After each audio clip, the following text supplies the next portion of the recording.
ಇದು ಅಕ್ಕಿಯಿಂದ ಮಾಡಿದ್ದು ರವೆ. ಇದು ರವೆ ಆಗಬೇಕು, ಮಿಕ್ಸಿಂಗ್ ಮಾಡೋದು.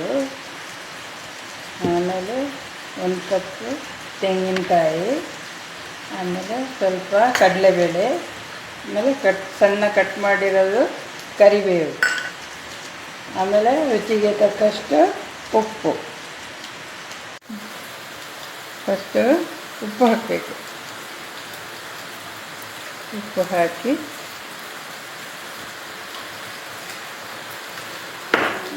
ಗ್ಯಾಸ್ ಆನ್ ಮಾಡೋದು. 1 ಕಪ್ಪು ಅಕ್ಕಿ ರವೆಗೆ 2 ಕಪ್ಪು ನೀರು ಹಾಕಬೇಕು. ಮತ್ತು ಇದು ಚೆನ್ನಾಗಿ ಕುದಿಬೇಕು.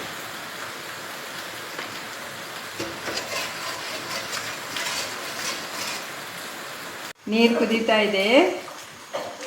ಈಗ ಇದಕ್ಕೆ ತೆಂಗಿನ ತುರಿ ಹಾಕಬೇಕು, ಮತ್ತು ಕಡಲೆಬೇಳೆ, ಮತ್ತು ಕರಿಬೇವು,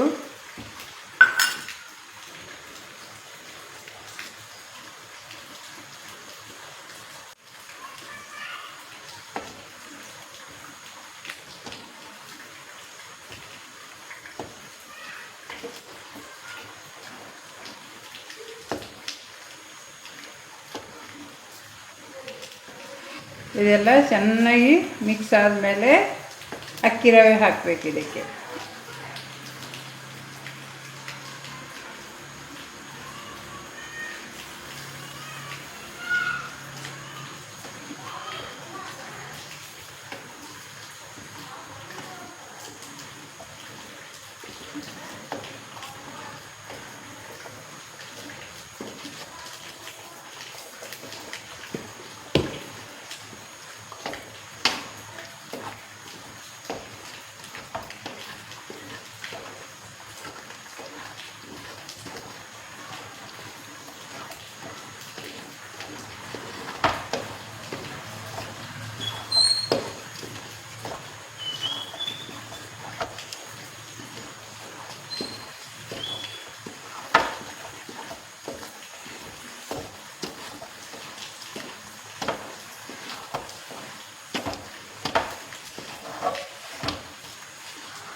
ಈಗ ಸ್ಟವ್ ಸ್ಲಿಮ್ಮಲ್ಲಿರಬೇಕು. ಇದು ಕಲಿಸುವಾಗ ಗಟ್ಟಿ ಬರಬೇಕು, ಉಂಡೆ ಕಟ್ಟೋ ಹದ ಆಗಬೇಕು.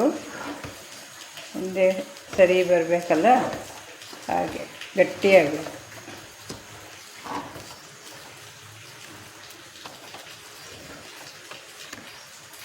ಈಗ ನೋಡಿ, ಇದು ತಣ್ಣಗಾಗಿದೆ.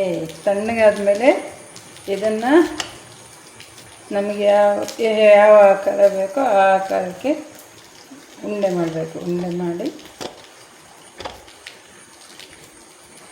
ಬೇಯಕ್ಕಿಡಬೇಕು.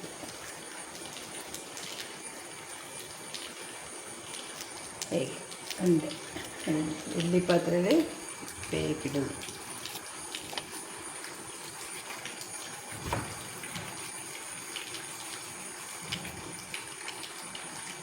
ಇಡ್ಲಿ ಪಾತ್ರೆಗೆ ಎಲೆ ಹಾಕಬೇಕು. ಎಲೆ ಹಾಕಿ ಅದ್ರ ಮೇಲೆ ಇಟ್ಟರೆ ಟೇಸ್ಟ್ ಆಗುತ್ತೆ. ಎಲೆದು ಪರಿಮಳ ಎಲ್ಲ ಬಂದು ತಿನ್ನಲಿಕ್ಕೆ ತುಂಬಾ ಟೇಸ್ಟ್ ಆಗುತ್ತೆ. ಇದು ಎಲ್ಲ ಉಂಡೆ ಮಾಡಿ ಇಡ್ಲಿ ಪಾತ್ರೆಯಲ್ಲಿ ನೋಡಿ ಹೀಗೆ ಬೇಯಕ್ಕಿಡಬೇಕು. ಇದು ನೋಡಿ ಈಗ ಬೆಂದಿದೆ.